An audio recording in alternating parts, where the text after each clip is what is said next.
Welcome to the JAMODI podcast. We are all surrounded by amazing coaches and leaders. So let's get an inside look at not just what they do, but how they do what they do. After all, becoming the best versions of ourselves is JAMODI, just a matter of doing it.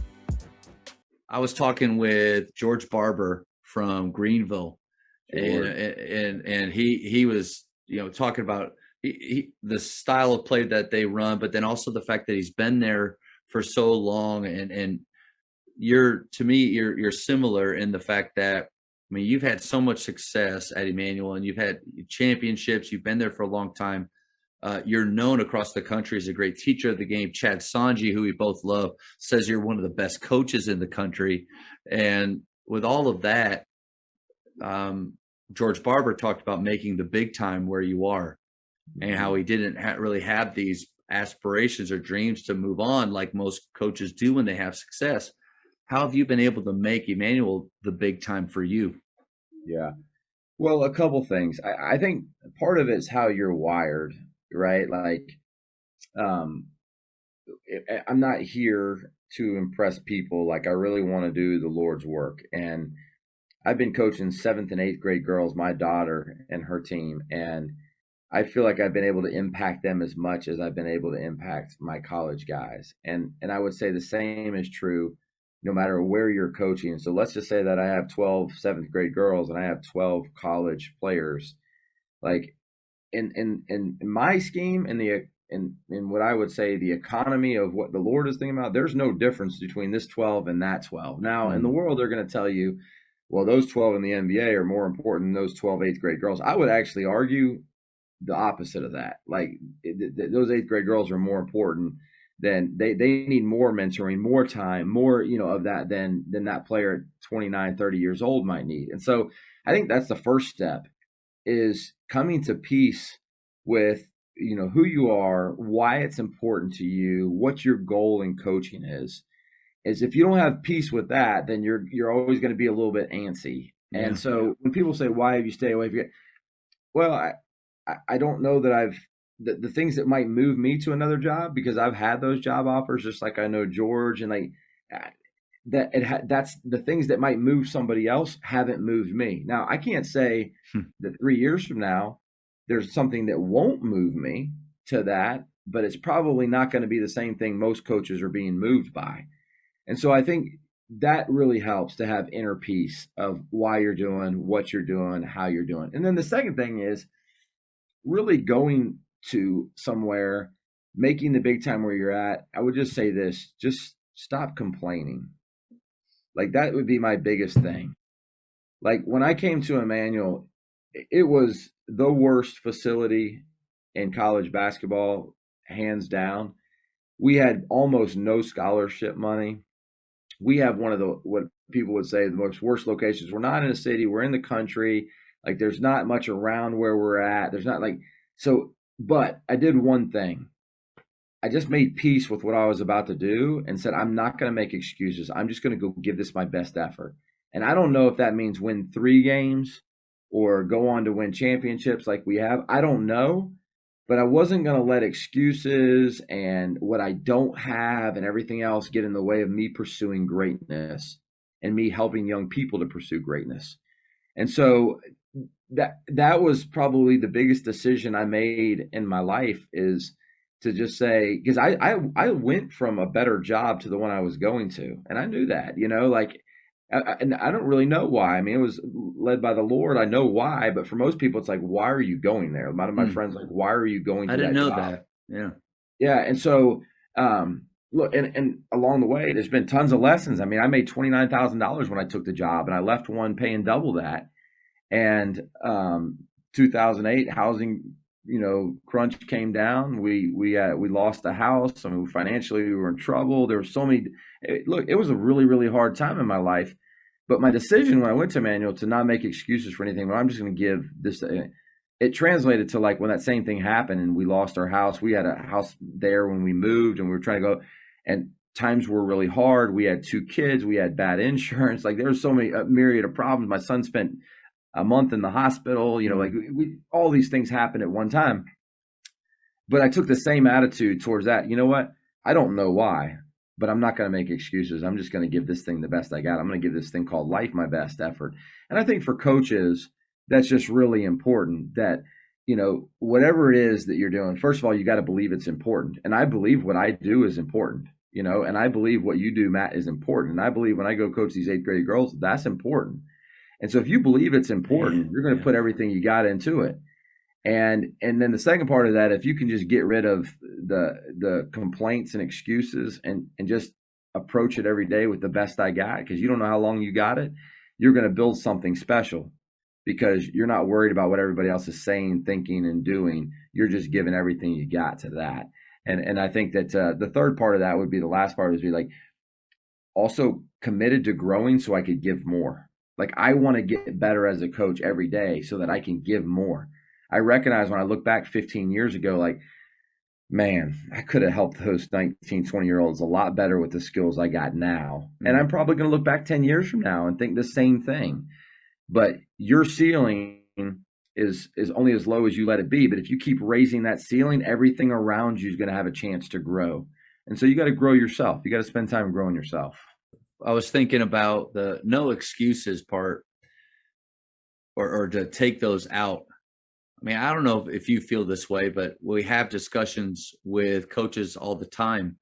And I think pretty quick, you can find out the way that they feel about their school, their situation, just based on the things that they kind of, or you said no complaining, not excuses, no complaining, the things that they complain about. Yeah. It doesn't take very long. And I think I love getting to listen to the coaches that, how was your year? Oh man, just a joy to coach the guys. We overachieved. They gave me their best. I loved every second of it. I don't know. I think it's like you said, it's a decision of going into the year, choosing to think that way about your situation. Yeah. And I mean, look, we can be the best complainers in the world. And, I think about it like this, like the transfer portal right now, it's just crazy what it's doing in college basketball. I mean, it's insane. And, I think it's a reflection of a lot of things, but is there ever a good time for a player to transfer? There is. Is there ever a good time for a coach to leave? There is. And I think one of those times is when you're bitter, when you're just unhappy, like it's making you worse, when you're stressed out, like just leave, go do something else, like it's not bringing out the best version of yourself. Now that's it. But I think, when you look at the transfer portal, there's some kids that need to do that. Like they're in a bad situation with a coach that's ruining their confidence, that they're just having a horrible time. Maybe it is time to leave. But then there's the other reality of it. There's a lot of kids out there that don't have it that bad, and they're about to leave a good situation for a worse one, and they don't know it. And I think that's the same thing in coaches. Like we're not that much different. There's, man, this stinks. That's not bad. And your next job might have a honeymoon period to it, but it might be worse than the job you just had. And and I think about this all the time. And I don't know where the quote originated. I know Graham has it hanging in his office, but while a lot of people are talking about how much greener the grass is over there, I'm sitting here watering my own grass. And I think that's important. Like we just got to water and things will flourish. We got to plant good seeds and things will grow. Like we just got to constantly do that and not worry about how fast it's growing, where it's growing. We just got to plant the seed and we got to water. We got to plant it and we got to water. And it'll come, it'll grow, it'll happen. But most times we don't know if we have the patience always to do that. Yeah, that contentment that you're talking about, contentment has a negative in the world. I feel like has a negative, meaning or connotation to it, where like lazy or complacent. But to me, and it's kind of what Paul talked about, it's being okay in plenty, being okay in not having a lot, and that part of that, guys like, I mean, you and I that have faith, it helps. Yeah. But I was at church and a few weeks ago, and he was talking about contentment, and he mentioned how maybe this is where God wants you to be, meaning like, because the thought is, if you're not climbing, if you're not moving on, then there must be some deficiency in you. There must be something wrong in why others are moving up the ladder, why those guys are in college, those guys are in the NBA, or right down the road at a big high school when I'm at this little high school. But he said, maybe, just maybe, God has you exactly where you're supposed to be, for that purpose and nothing else. Meaning you just got to maximize this time that you have with these players. That has been very freeing for me at a school where there's just this temptation at times of, what if we had bigger, faster, stronger? What if we had 6 gyms like a school 5 minutes away does? But then that reminder of, maybe God has me a grapevine faith for the long haul, and I just have to be faithful in that. Yeah. And that is a hard thing to find in a society that's going the other way. Yeah. You know what I mean? Like, I just had a first team All-American where, I mean, there's guys in the third team in our league taking mid-major offers right now. And so my guy, mid-major, Power 5, whatever, and he decides to stay. And I'm getting texts left and right from coaches. What an amazing job of recruiting. How did you keep him? What did you do? Like, it's, 10 years ago, that wouldn't have been a question. Nowadays, it's like, if you keep a player, and look, hey, a lot of credit to him.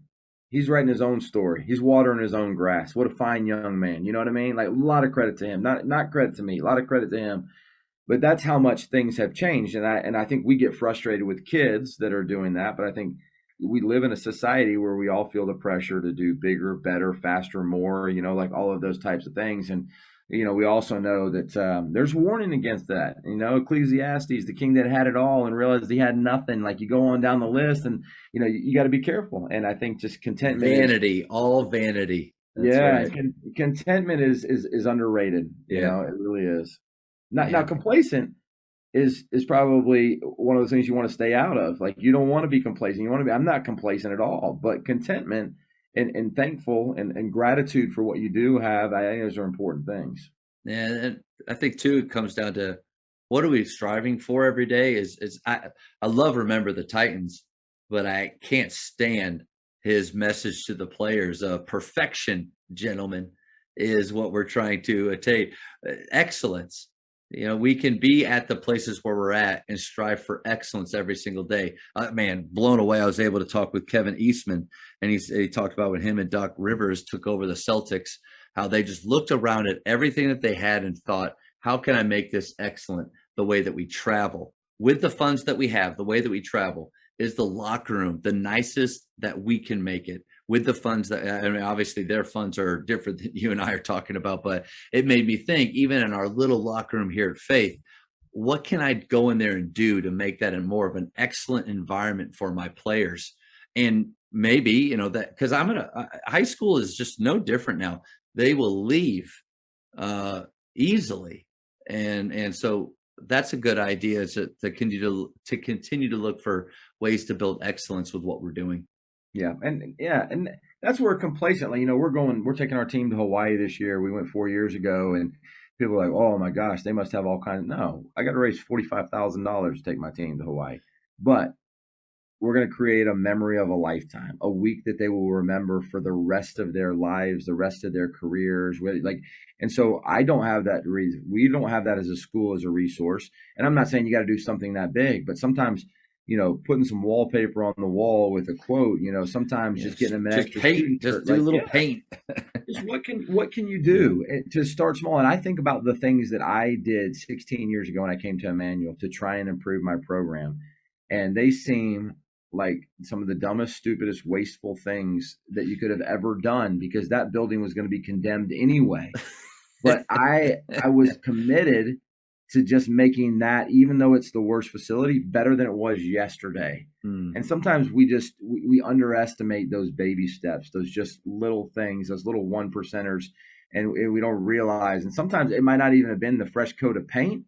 It might have just been a player seeing that you care enough and you love it enough to go do something to improve your program. That was the thing that made the change. Thank you for checking out today's episode. Please take a moment to subscribe to this podcast, share it with your fellow coaches, and find us on social media for what's coming up next on the JAMODI podcast. It's just a matter of doing it.